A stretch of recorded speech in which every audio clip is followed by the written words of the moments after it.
Húrin is heading west. Behind him lies fire and bloodshed and kinslaying. Ahead lies vengeance.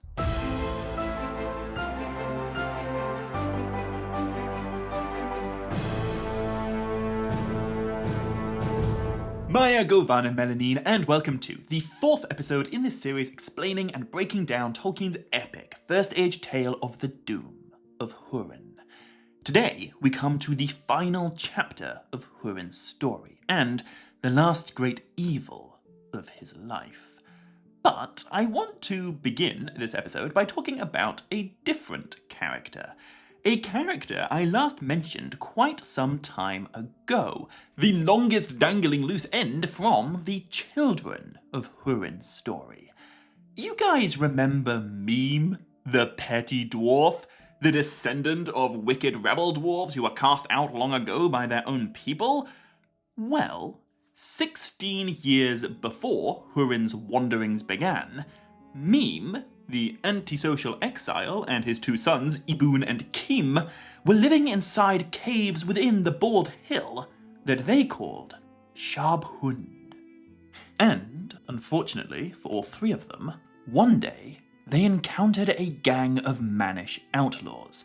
One of the outlaws shot Kim in the back, and while he fled with his brother Ibûn, their father, Mîm, was taken captive. He was brought before the leader of these outlaws, a guy who called himself Nauglamír the Wronged, but we know as Turin, son of Húrin. Now, despite the circumstances of their meeting, Turin and Mîm actually developed a surprisingly friendly relationship. In exchange for his life, Mîm led the outlaws to Shab Hund, which they called, in the Elvish tongue, Amon Rûdh. And before long, the House of the Petty Dwarfs became the secret hideout for Turin and his men as they waged their war of resistance against the Dark Lord. Sadly though, when they arrived at Amon Rûdh, Kim had died of his wounds. But Turin refused to let this make him an enemy of Mîm.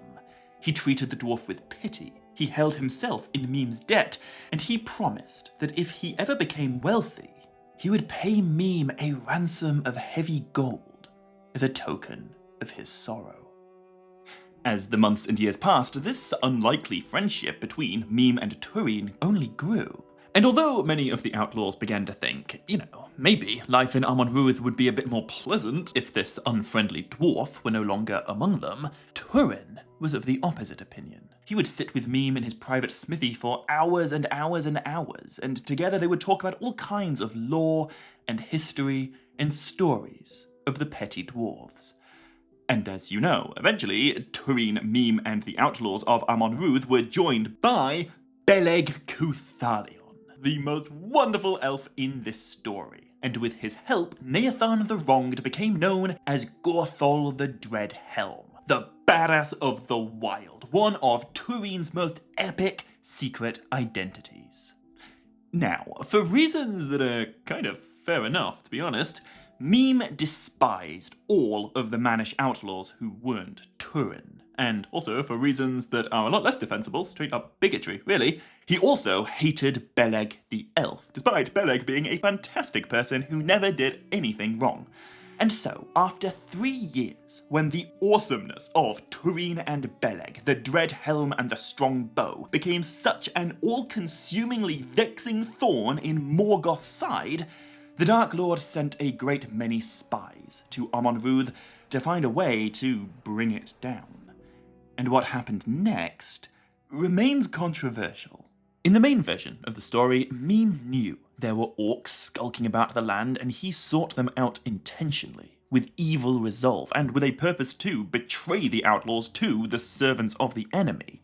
In this version, he demands payment from the orcs for every outlaw they manage to kill, and he also demands that Beleg be left alive for him to murder personally. But his third demand is that Turin be allowed to go free. Now, shockingly, orcs don't really do good faith negotiations, and regardless of Mîm's demands, there was never any chance of them letting Turin go. Mîm's treachery ruins everything for everyone. However, other tales tell us that Mîm didn't encounter the orcs with, deliberate intent.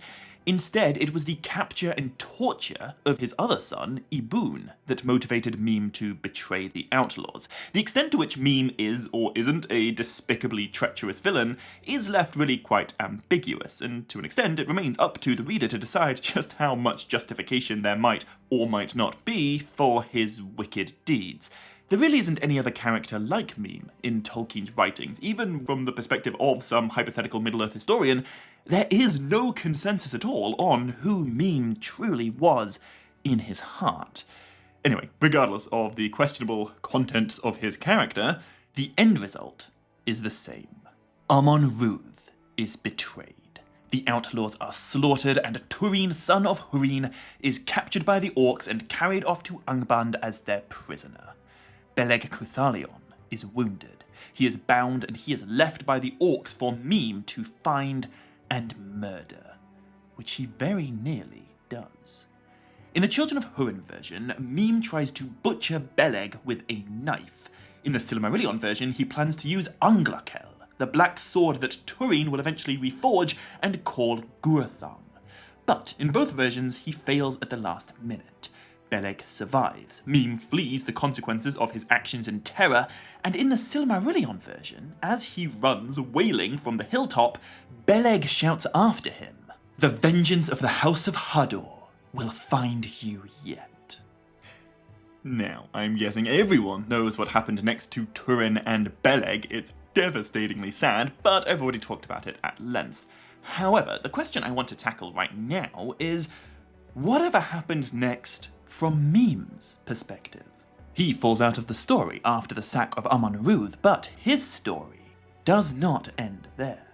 So, let's take a look at the life of the petty dwarf after he betrayed the son of Húrin.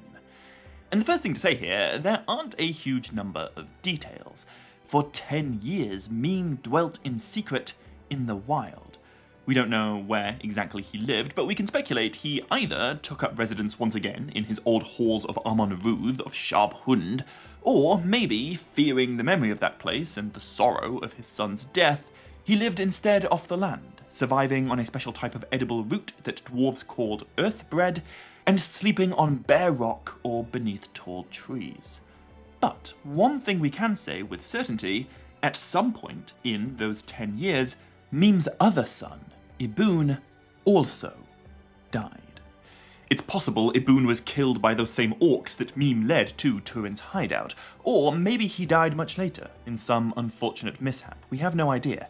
But whatever the cause, by the 10th year after the fall of Amon Rûdh, Mîm the petty dwarf was the very last of his kind. And 6 years after the fall of Amon Rûdh, this part of Beleriand was rocked by another catastrophe. The elvish kingdom of Nargothrond was conquered by Glaurung of Angband. Nargothrond's treasures were hoarded by the dragon, and for 5 or so more years, the once great elvish realm was defiled by Glaurung's evil presence. But then, in the year 499, the dragon set his sights on the forest of Brethiel. He departed Nargothrond, he went to the woodman's country with fire and slaughter on his mind, and there he was slain by the son of Húrin, same guy Mîm befriended and then betrayed a decade ago. And so, with the dragon dead, Nargothrond was left empty for a while. Remember, before Finrod Felagund, the astoundingly amazing, founded his secret stronghold in the abandoned caves beside the river Narog, those caverns were originally delved by, in ages past, Mîm's people, the petty dwarves. Hundreds of years before the building of Nargothrond, this part of the world was called Nulukisdin. And now, for the first time since the coming of Finrod Felagund, Nulukisdin is once again uninhabited. That is, until the coming of Mîm. After 10 years in the wilderness, Mîm finally seizes upon the opportunity that Glaurung's departure creates, and he creeps inside the ruined halls of his ancestors. By the way, if this reminds you a little bit of Thorin Oakenshield's story, that's probably not a coincidence. Anyway, sadly, by now, Nargothrond is no longer the splendid stronghold that it used to be. After 4 years under the dragon's dominion, these once wondrous caverns are now desecrated, violated, and polluted by his lingering evil. But, honestly, Mîm is not too bothered by all of that. What he's interested in is Nargothrond's lingering wealth, the plunder that Glaurung stole from the elves, the treasure he's hoarded and sat upon and somehow magically infected with his malice. Now, in The Hobbit, we are very briefly told about something called dragon sickness, and the power that gold has upon which a dragon has long brooded. I don't want to over-make this point. Dragon sickness is something Tolkien left really vague, and it's something Peter Jackson picked up and ran with in his adaptation. Tolkien's dragon sickness is not like what happens in those films, but it is a thing that exists in Middle-earth. And I think we can see something similar to it in the treasure hoard of Glaurung. Or I should say, the treasure hoard of Mîm. He took possession of Finrod Felagund's riches, and in ruined halls he sat alone, fingering the gold and jewels, letting them run ever through his hands, and brooding on his wrongs for 3 whole years, alone and uninterrupted. In the early 1960s, Tolkien wrote a short poem, followed by a longer piece of prose, that he called The Complaint of Mîm the Dwarf. And this poem is very interesting because it hints at a rehabilitation for the character that Tolkien never really got round to implementing. If he'd lived longer and written more, we can be fairly confident Mîm might have turned into a more sympathetic character, although I don't think he'd ever been a conventional good guy. And in this poem, we get a glimpse of what might have been. Now, I don't want to make too big of a deal of this. The poem gives an account of Mîm's life that significantly contradicts what's written elsewhere, and so the extent to which it's, I don't know, like, quote-unquote canon is highly debatable. Also, it was first published in German 14 years after Tolkien died, so what I'm talking about is an English translation of a German translation of an unpublished poem originally written in English. But the point I'm trying to make is that at the end of it, we get a fascinating insight into Mîm's mindset at this late stage in his life. The poem focuses a lot on Mîm's skill as a craftsman. Just like Fëanor and, Sauron, Mîm also puts a great deal of his own essence into the things he creates. And just like Fëanor and Sauron, this leads him down a dark path. Yet we're explicitly told, if he could simply forgive the wrongs he's suffered, then he would be able to feel the joy of 2 centuries ago when he was young. But deep down, Mîm cannot forgive. The embers of his hatred and anger and grudges still smoulder in his bitter heart, and they always will. It is his fundamental flaw. It is the source of his tragic characterization. Anyway, after 3 years of dwelling alone in Nargothrond, Mîm's self-imposed isolation finally comes to an end. One day, a stranger arrives at the broken doors of Finrod Felagund. He seeks a way in, but Mîm blocks his entry. Mîm stands on the threshold of his one dwarf kingdom, and he demands to know what exactly it is that this stranger wants. And so, for the very first time, Húrin Thalion comes face to face with the dwarf who betrayed his son. Now, as I mentioned in the last episode, there are 2 different ways that we could imagine this moment. In the Silmarillion version, which is what I'll mainly stick to right now, Húrin comes to Nargothrond alone. He is a solitary wanderer, following in Turin's footsteps and making terrible decisions in all the same places that his son did. However, in the War of the Jewels version, which was written much later but remains unfinished, we are told that Húrin came to Nargothrond with a great company, for it is said that he had gathered to him other fugitives and masterless men in the wild, and came south with a following of 100 or more. So the truth is, it's entirely up to you, really, how you want to imagine this. Maybe Mîm confronts a lone figure at the door of Nargothrond, or maybe he encounters 100+ men.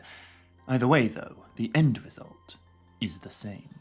Mîm denies Húrin entry, saying, "Before the proud ones came over the sea, dwarves delved the halls of Nauglamír. I have returned to take what is mine, for I am the last of my people." But his words are wasted. Húrin already knows exactly who Mîm is. They've never met, but 13 years ago, Húrin watched through the eyes of Morgoth as Mîm betrayed his son to torment and capture. And now he has come for vengeance. Mîm realizes the inevitable. He is old, he is weak, and Húrin is the mightiest warrior of the race of men. Also, he's lost his mind. The dwarf is overcome by fear. He begs Húrin to take whatever treasure he chooses, but please just spare his life. Forgive him for what happened to Turin and Beleg and the other outlaws of Amon Rûdh, the other men of the House of Hador. But just like Mîm in that poem I mentioned, Húrin cannot forgive. The petty dwarf quivers in terror and begs for his life, and before the doors of Nargothrond, Húrin commits murder. Thus the very last of the petty dwarves disappears from the world.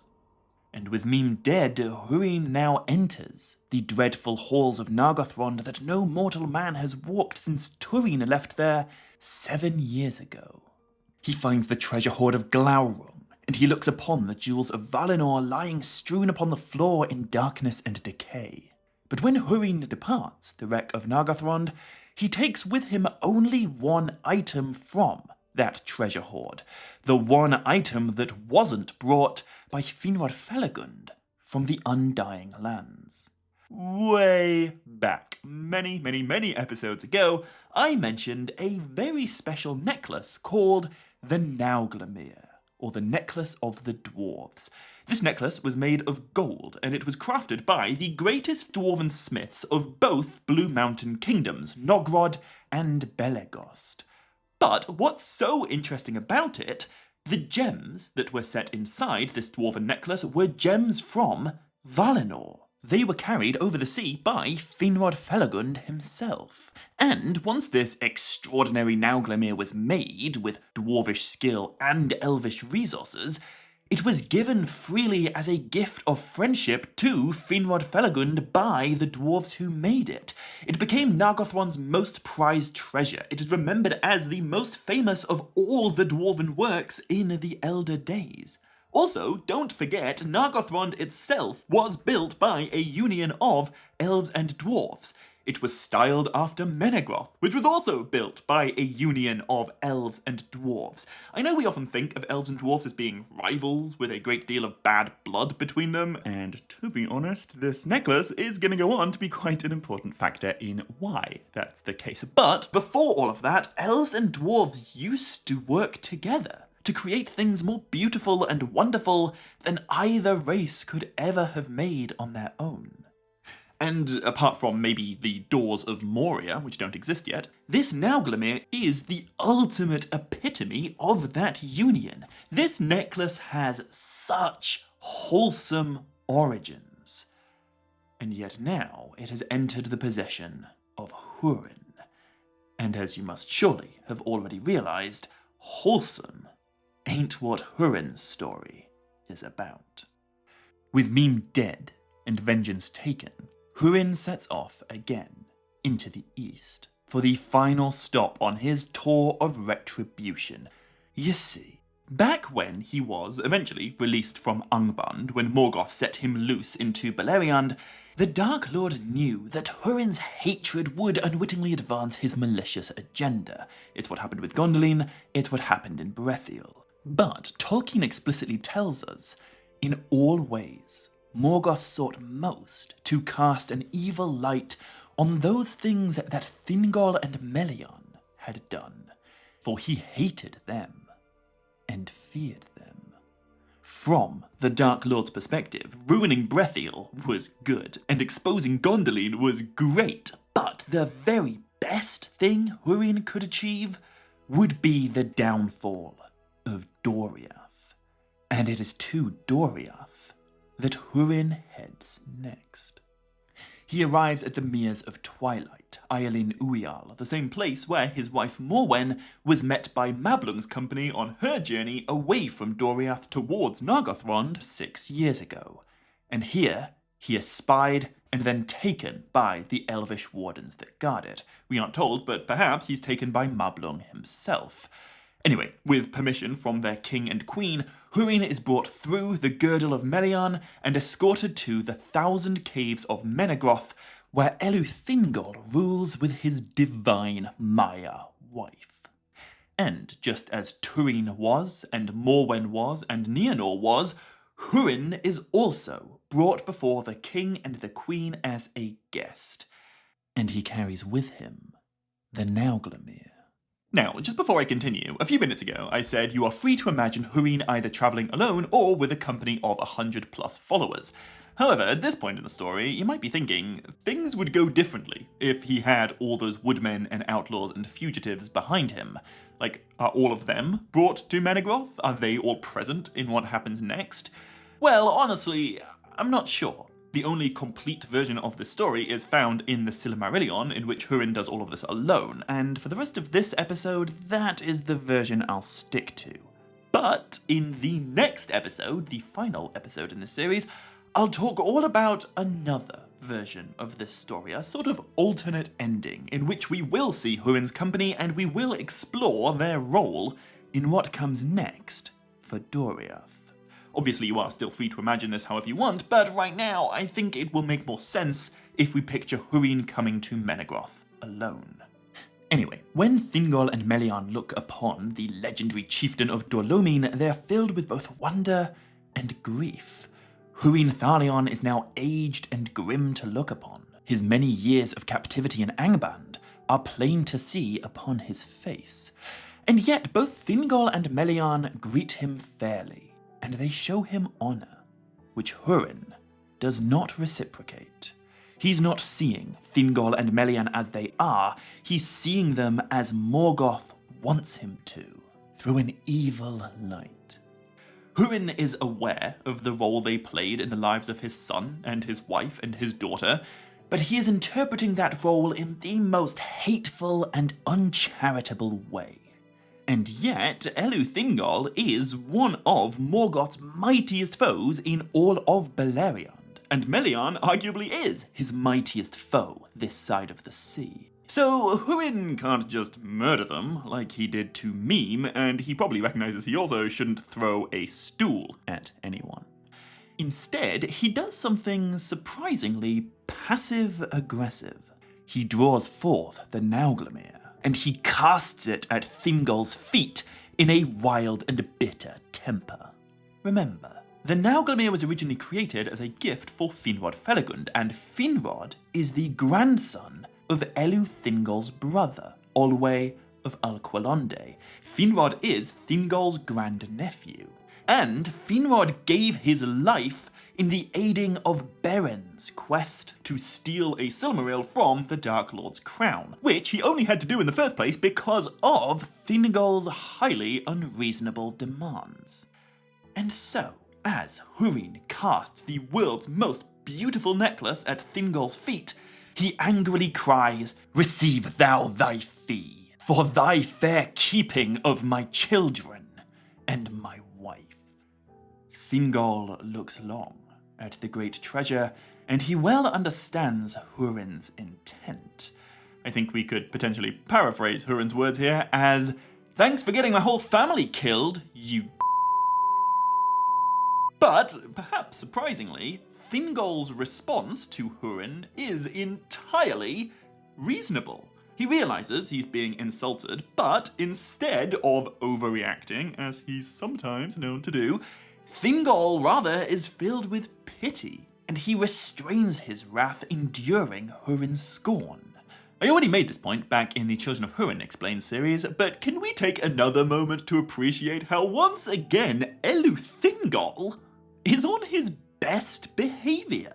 In the past, he has been somewhat haughty and overproud, and honestly, we might see some of that again in the future. But while dealing with Turin and Morwen and Nienor and now Húrin, Eleuthingol has been nothing but delightful. Anyway, speaking of delightful, Melian the Maya is always wonderful. And what she does next is one of my favourite Melian moments in the entire Legendarium. She stands beside her husband, the king. She listens to Húrin scorn him. And when the insults have finally finished, she goes to Húrin and she looks deep into his eyes. Húrin Thalion, she says, Morgoth hath bewitched thee, for he that seeth through Morgoth's eyes seeth all things crooked. Long was Turin thy son fostered in the halls of Menegroth, and shown love and honour as the son of the king. And it was not by the king's will, nor by mine, that he never came back to Doriath. And afterwards, thy wife and thy daughter were harboured here with honour and goodwill. And we sought by all means that we might to dissuade Morwen from the road to Nargothrond. With the voice of Morgoth thou dost now upbraid thy friends. When Húrin hears Melian's words, something changes behind his eyes. His baggage shifts. Within the face of Melian shines the light of Valinor. Her body is the only place in Middle-earth, apart from the inside of a Silmaril, where that light can be found. She is a living reminder of the divine power that exists in the uttermost west, a power that Morgoth's darkness cannot withstand. His shadow is dispelled by the light in Melian's face. And as she speaks to Húrin, he stands motionless, and he gazes long back into her eyes. And there, in Menegroth, defended still by the girdle of Melian from the darkness of the enemy, he read the truth of all that was done, and tasted at last the fullness of woe that was measured for him by Morgoth Bauglir. Melian cleanses his mind. She banishes his shadow, and she gives Húrin back to himself. For the first time in now 30 years, Húrin is actually set free. After his literal and figurative enlightening, Húrin speaks no more of the past. Instead, he stoops down, lifts the Nauglamír from where he threw it at Thingol's feet, and he gives it to the king not in scorn, but as a true gift. He says, "Receive now, Lord, the necklace of the dwarves, as a gift from one who has nothing, and as a memorial of Húrin of Nauglamír. For now my fate is fulfilled, and the purpose of Morgoth achieved. But I am his thrall, no longer." With these words, Húrin departs Doriath, and he sets off alone into the west on one last journey. The elves of the wood watch him leave, but none of them withstand him. None of them know where his final destination lies. He just keeps walking. He follows the river Isgaldwyn until it meets the river Sirion, and then he keeps going. He passes through the vast and empty realm of Nargothrond, he crosses the river Narog, then the river Nenning, then the river Brython, until at last he comes to the shore of the Western Sea, the encircling ocean, Great Belegaia.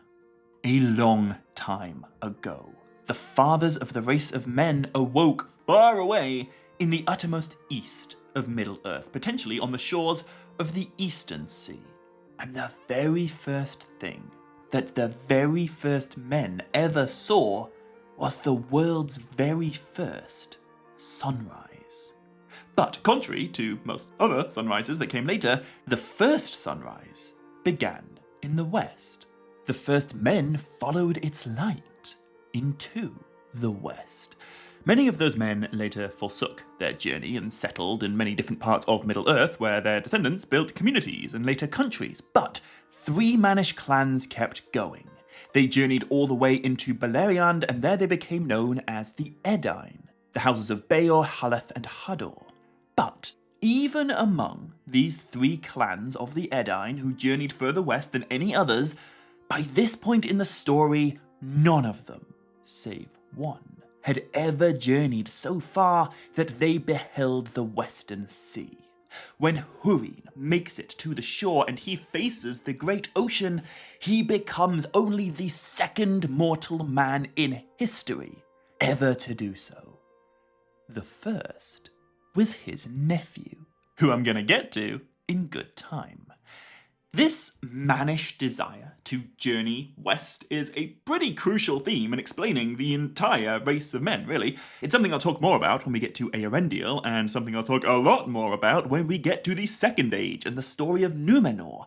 But in Húrin, we kind of see a lot of that nuance distilled down into one individual.